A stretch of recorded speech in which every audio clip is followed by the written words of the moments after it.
It was the spring of 1904 when Clara Wynn stood trial in Emberidge, a town cradled between pine ridges and worn railroad ties.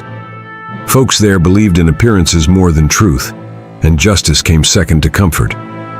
The courthouse stood like a stone spine at the end of Main Street, and on that morning it was filled wall to wall, not with lawmen or scholars, but with townsfolk hungry for a story. Clara stepped through the courthouse doors with dust on her hem and no one at her side. She wore no hat, no lace, no name that mattered. Her hair was pulled tight, and a shadow of a bruise lingered below her jaw like a secret half forgotten. She said nothing, made no plea, only folded her hands in her lap and met no one's eyes. They called her the Holloway girl, or the quiet one from the mayor's house, as if silence was enough to mark guilt. She'd worked for Mayor Emmett Holloway, a man too rich to be resisted and too cruel to be corrected. And now he was dead, poisoned in his sleep, they said, and she was the last person to see him breathe. The courthouse filled early that day. The saloon emptied before noon. Even gamblers folded their cards to come watch the drama unfold. A woman on trial was a rarity. A servant girl poorer than dirt accused of murder? That was a spectacle. And there she was, alone on the bench by the old iron stove. The prosecutor, a man who smiled too much when talking about death, held up a tiny brown bottle and turned to the crowd like a preacher facing his Sunday flock. "This here's belladonna," he said. "Devil's herb. One drop will still a man's heart before his last breath even leaves the room." He paused and then, with a theatrical flourish, pointed to Clara. And that's what she used. Gave it to Mayor Holloway like a bedtime kiss. There were gasps, nods, the kind of noise people make when they've already decided. No one asked how that bottle ended up in the mayor's own drawer. No one mentioned how the old man had grown weak for months, or how the doctor kept quiet behind closed doors. No one questioned what a girl without decent shoes would stand to gain by killing the only man who paid her. She had no husband to speak for her, no father to defend her name.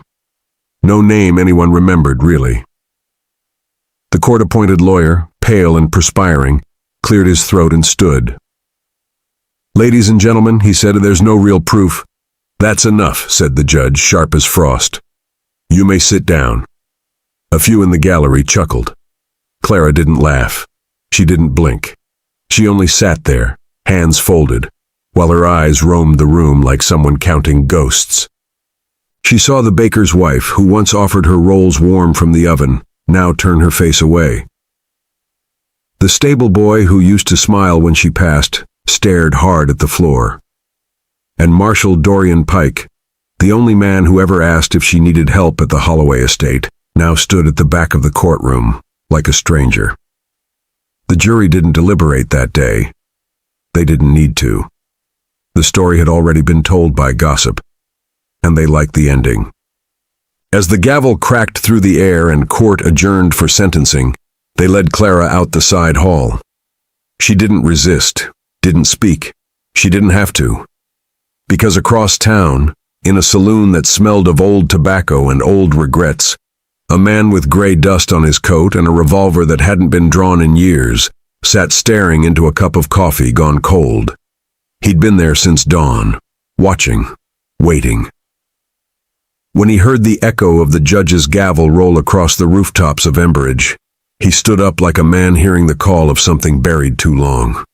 They said justice had been served, but Levi Cross knew better. Clara sat behind the bars of the Emberidge jail, hands folded in her lap, head bowed but unbroken. The chill in the stone walls didn't touch her anymore. She was past feeling cold, past feeling much of anything. And as the town waited for her sentencing come morning, they remembered the girl who had not shed a single tear. They said she didn't cry when they chained her. Not when they pulled her from the Holloway house. Not when they dragged her through the streets like she was already lost. And not even when the courtroom filled with the same people who used to smile at her and now stared as if she were a curse. She wore silence like armor, and that made folks uneasy. "She gave him the poison herself," whispered a woman with a lace handkerchief. I heard she watched him die and never shed a tear." "Cold thing, that one," someone else muttered. "Wasn't right in the eyes, too quiet." No one asked how a girl earning $1 a week could afford belladonna. No one asked why the mayor's will had been rewritten just days before his death, cutting out his own sons and naming a mysterious heir no one could identify. No one asked why the doctor wouldn't speak up, or why the cook looked pale every time someone mentioned the upstairs bedroom. Because in Emberidge, it wasn't about truth. It was about tidiness. And Clara Wynn made things untidy. She sat by the rusted stove while the prosecutor told the jury she was jealous, bitter, dangerous. She never even cried, he said. Mayor Holloway died in her arms, and she just stood there like it meant nothing. From the back, a voice murmured, "That's a guilty woman, sure enough." Clara didn't respond. She watched, that was all. Watched as friends turned their backs. Watched as fear twisted into cruelty. Watched the judge yawn as though this trial was just another chore to be completed before supper. She remembered what Holloway used to say. "You're lucky, girl. Plenty would kill for a roof like this." She remembered how his hand would rest too long on her back, how he'd laugh when she flinched. She remembered the porcelain dish she broke and the slap that followed. How the next day he gave her a coin, saying, "For your trouble." And all of Emberidge let it be. Because men like Holloway weren't questioned. They were respected. Levi Cross didn't head to the courthouse, not yet. He crossed the depot road alone, the saloon door swinging shut behind him. The town was quieter now. No voices raised, no boots echoing on the planks. Only the wind carried what the gavel had left behind. At the jailhouse, the sheriff barely looked up. No words passed between them. Behind the bars, Clara Wynn sat in shadow. And Levi Cross, the man they once called a ghost with a gun, stood facing her, not as a savior, not yet, but as the one man in Emberidge who hadn't turned away. "Evening," Levi said. Clara didn't reply. She hadn't spoken in days, and she wasn't about to start now. "I didn't expect to find you behind bars," he said, voice rough like gravel rolled in whiskey. Still, she said nothing. "I came for answers," he told her, "but it looks like I came for something more." The deputy cleared his throat, nervous now. "Sir, visiting hours..." Levi turned his head just enough to look. The deputy froze where he stood. Then Levi turned back to Clara and said, "I'll be at the saloon come morning. If you want out of this, wait." And with that he tipped his hat, stepped back, and walked out the door without another word. The cell fell silent again, but it was a different kind of quiet now. Not the silence of defeat.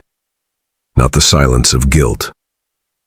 Clara sat upright, hands folded, back straight. She didn't sleep that night. Not because she feared what might come, but because, for the first time in years, someone had stepped into her silence and stayed there for a while. The next morning in Emberidge broke cold and mean, like a promise the earth had no intention of keeping. Gray light spilled through courthouse windows, catching dust in its fingers. The trial resumed with the same weightless dignity it had the day before, only now the crowd leaned forward with sharpened eyes. They had tasted scandal, and like all things sour, they wanted more. Clara Wynn was led back into the room, her wrists chained, her face quiet and still, like the surface of a pond just before the wind rises. The iron links clinked like wind chimes in a storm, delicate, haunting. She returned to her place by the stove without a sound, not a glance, not a plea. Whatever thoughts stirred behind her eyes, she kept them buried where no one could reach. The prosecutor stood again, rubbing his hands like a man about to perform a magic trick. He gestured toward Clara with the kind of flair that came too easy to men used to being believed. "Let's not pretend this is a mystery," he said, his voice curling like smoke toward the rafters. She was bitter, a servant spurned. The mayor, may God rest him, kept her out of charity, fed her, paid her. He stepped closer to the jury, voice now dropping to something more intimate, more venomous. And what did he get in return? Poison in his tea and silence on her lips. She didn't scream, she didn't weep, she didn't even try to save him. Then he turned to Clara, leaned just enough to make a point without touching her. "Tell me this," he said. "What kind of woman doesn't cry when the man who gave her a life dies right there in her arms?" And from the shadows at the back of the courtroom, someone whispered, "A guilty one." The judge didn't flinch, neither did the jury. They all sat in a kind of glassy stillness, the kind that doesn't come from uncertainty, but from agreement too early settled. But there were things they didn't say. They didn't say that Mayor Holloway had rewritten his will the week before his death, cutting out his sons and leaving his estate to a name no one dared read aloud. They didn't say that the cook once found blood on the stairs, or that the housemaid wept quietly into her apron every time someone mentioned the mayor's study. And they certainly didn't say that Clara Wynn had once stood outside the sheriff's office, bruised and trembling, only to walk away before knocking. Because in Emberidge, pain was kept private, and justice was saved for the dead. The defense said nothing. He was a man who wore fear like cologne. When he finally stood, his voice cracked like thin ice. "There's no direct proof," he mumbled. "Perhaps it was illness. Perhaps it was a mistake. A heart condition, maybe." The judge didn't even look up. "Sit down, Mr. Blakewell," he said. "We've had enough speculation for one morning." And so Clara sat, unmoved. She had grown used to silence. When her mother died, she was 8.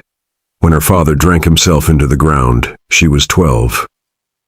After that, the world taught her to walk small, to speak only when spoken to smile only when watched. She had lived in 5 houses before the Holloway mansion, each colder than the last.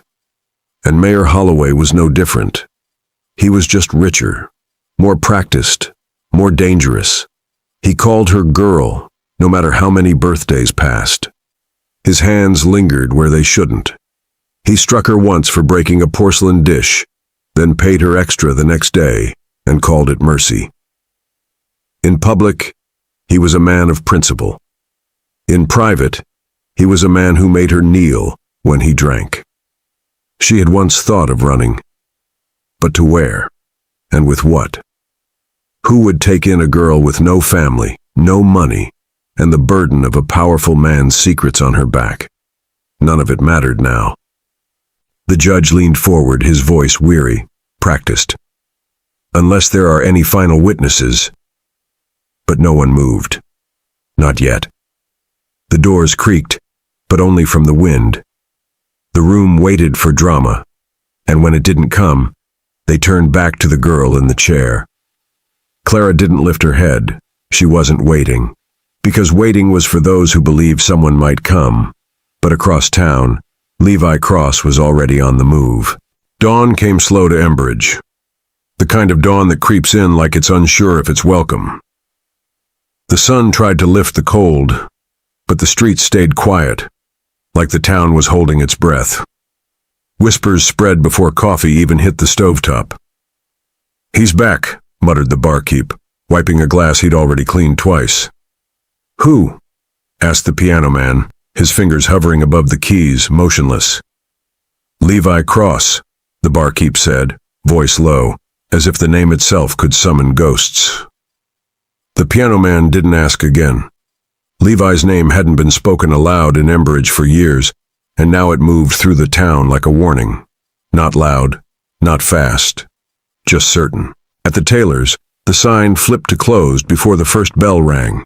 At the bakery, the morning loaves burned black as the baker stared out the window at a silhouette crossing the square. And at the saloon, the barkeep poured a drink he didn't want to serve. No one had seen Levi Cross since the trouble down in Red Willow, since the bounty gone wrong, since the fire. But there he was, sitting in the same corner of the saloon where the light didn't quite reach. Hat pulled low, one hand near the coffee cup, the other always within reach of iron. He hadn't spoken since he left Clara's cell, hadn't moved since he sat down. The coffee went cold, untouched. The barkeep didn't ask if he wanted more. The room didn't breathe. A young man, bold or foolish, no one could say, stepped inside just after 11. He froze when he saw Levi. One glance was all it took. The man turned and walked right back out. Behind the barkeep leaned close to the piano man. "You think he's really here for her?" The old man didn't take his eyes off Levi. His voice barely rose above a whisper. "He's not here for the town. That much is clear." Across the square, Clara stood in her cell, watching a strip of sky through the slit in the wall. The light shifted there just enough to tell time. But she didn't need it. She knew he was out there. She hadn't been told his name.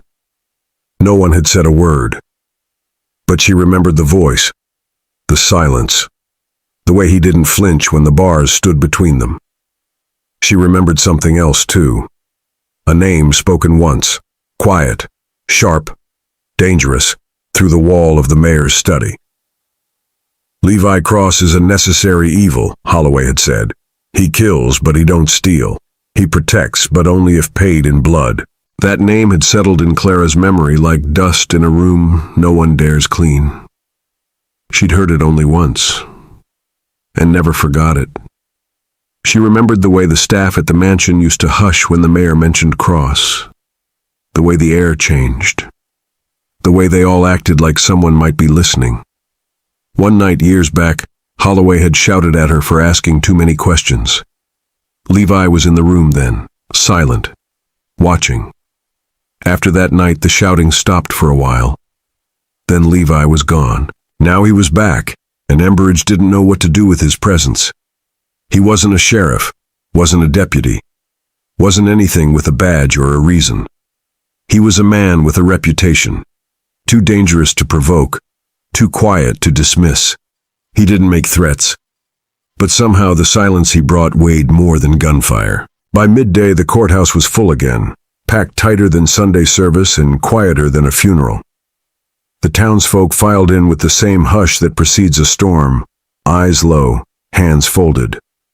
No one spoke Levi's name, but his presence filled the room just the same. Clara Wynn was brought in for sentencing, chains gone now, but the weight on her shoulders unchanged. She walked with a stillness that unsettled the room, like someone who had stopped expecting mercy and started preparing for whatever came next. The judge took his seat, robes heavy, face set in stone. His gavel rested on the desk untouched. He didn't need it. The silence had already settled like dust on old wood. Marshal Pike stood near the door, arms crossed, watching everyone except Clara. He looked like a man trying to disappear into his own badge. The judge cleared his throat. "This court recognizes the jury's findings," he said. "And in accordance with the law." The doors opened, the room turned. And there, standing beneath the archway like a question no one wanted to answer, was Levi Cross. He didn't rush, didn't swagger. He walked down the center aisle with the calm of a man who had already counted the exits and didn't fear a single soul inside. Clara looked up. Levi stopped beside the defense bench, removed his hat, and spoke not to the judge, not to the crowd, but to the girl they'd already buried in whispers. "She's my wife," he said.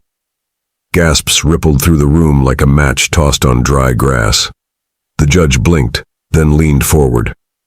"Mr. Cross," he said, slow and cautious, "you're not on the docket." "No," Levi said. "I'm on the record." He reached into his coat and pulled out a worn piece of paper, creased at the corners, faded by sun and time. "Marriage license," he said, unfolding it. "Signed in red willow. Witnessed by 2. Dated 5 years past." The judge took it, read it once, then again. His eyes narrowed. "This doesn't explain her actions," he said. Levi shook his head. "No, but it explains yours." Murmurs surged behind him. The prosecutor stood, face red. "This man's not sworn. He's not part of this case." Levi didn't even glance at him.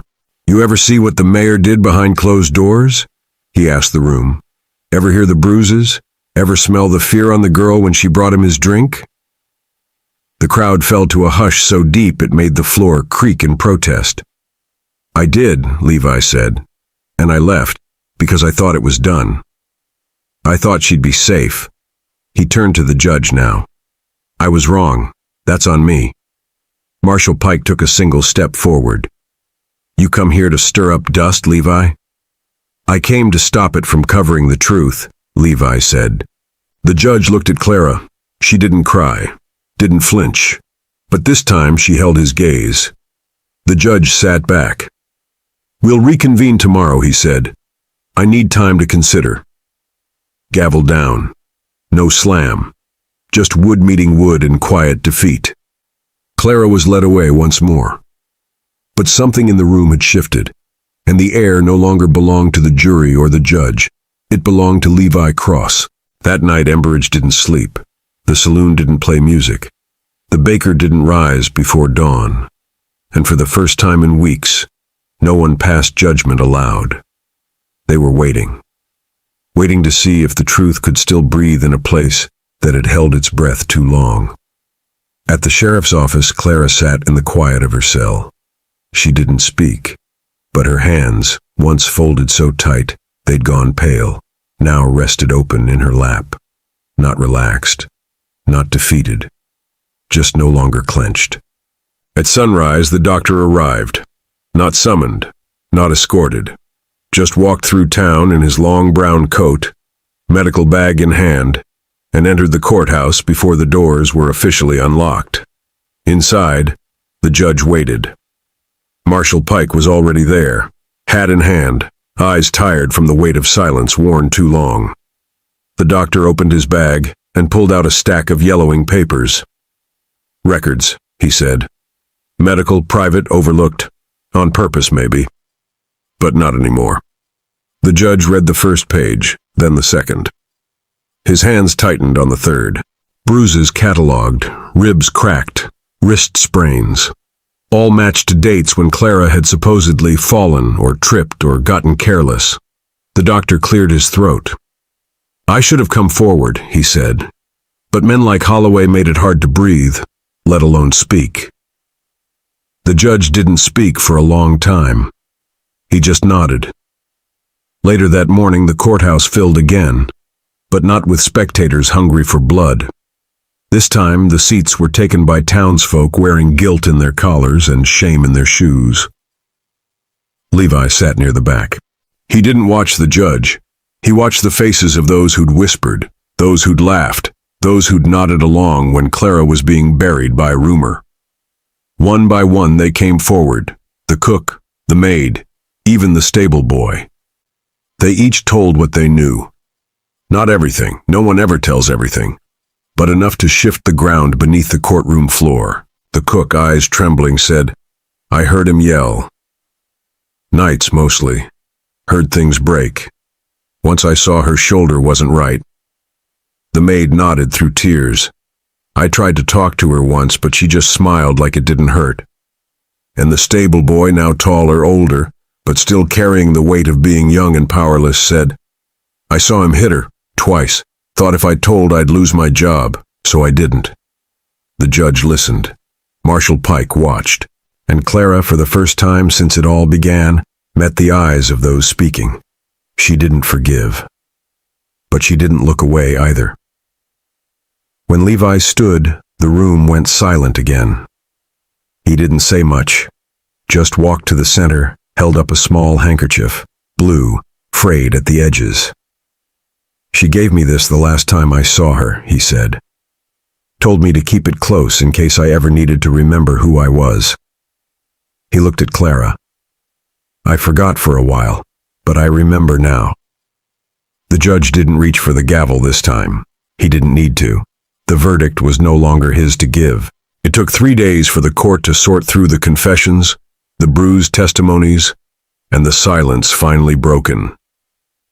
3 days where the people of Emberidge walked slower, spoke softer, and looked over their shoulders more than usual. The town didn't know how to carry guilt. It was too heavy for the backs that had been straightened by pride and habit. They wore it awkwardly, like coats that didn't fit anymore, but couldn't be discarded. On the morning of the fourth day, the courthouse bell rang not once but 3 times. That was the signal. Everyone came. The judge sat at the bench, pale beneath the morning light. There were no theatrics now. No flourishes from lawyers, no muttered rumors from the pews. Just faces. Still, waiting, like the whole town had been pinned to the floor. Clara stood before them. Her dress hung looser now, the fabric worn thinner by time and tension. She didn't hold her breath. She didn't need to. The judge cleared his throat. "This court finds that prior testimony," he said, "was incomplete. It failed to account for evidence now brought forward, evidence that speaks to long-standing abuse and coercion." He looked at Clara then, not with sympathy, but with something more honest, remorse. "We cannot give back what was taken," he said, "but we will not take more." There was no cheer, no applause, only silence. Because what had happened in that courtroom was not justice as the town had known it. It was something older, something colder. It was the sound of a lie being forced to retreat. Clara was free. But she did not smile. She stepped down without a word, walked through the aisle like it was any other hallway, and past the faces that once called for her punishment. Some looked down, some reached for their hats. No one spoke. Levi stood waiting. He didn't hold out his hand, didn't tip his hat. He simply said, "Ready?" Clara looked past him, out to the road where the trees whispered and the world stretched quiet beyond the town's edge. Then she nodded. "Let's go." Together they walked away, not arm in arm, not as husband and wife, but as 2 people who had outlived what Emberidge had to offer. And as they crossed the edge of town, no one followed. Because deep down, everyone knew. They were never meant to stay. They left Emberidge before the sun had fully risen. No one followed. No one stopped them.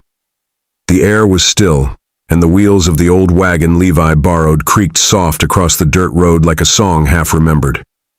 They didn't speak much on the ride. Words felt too heavy, like they might shatter something delicate between them. Clara sat wrapped in a wool shawl Levi had brought. Not new, but warm. She watched the trees pass, eyes half closed, hands resting in her lap. There were bruises still, not all of them visible, but her breathing had changed. Slower, measured, like she could finally hear herself again. They reached a narrow valley just outside Mercy's Rest, where the land opened up and the pine scent thickened. A place without bars, without names whispered like curses, without the weight of the Holloway house pressing down like a boot on her back. There was an inn tucked against the hillside, more barn than building, with smoke curling from its chimney. Levi helped her down, carrying the small bundle she brought. No suitcase, just one wrapped parcel of everything she hadn't already lost. Inside, it smelled of stew and old wood. The innkeeper nodded without questions. They took a room at the back where the windows faced the woods, and the wind came in clean. That night, Levi cooked a small stew over the hearth fire.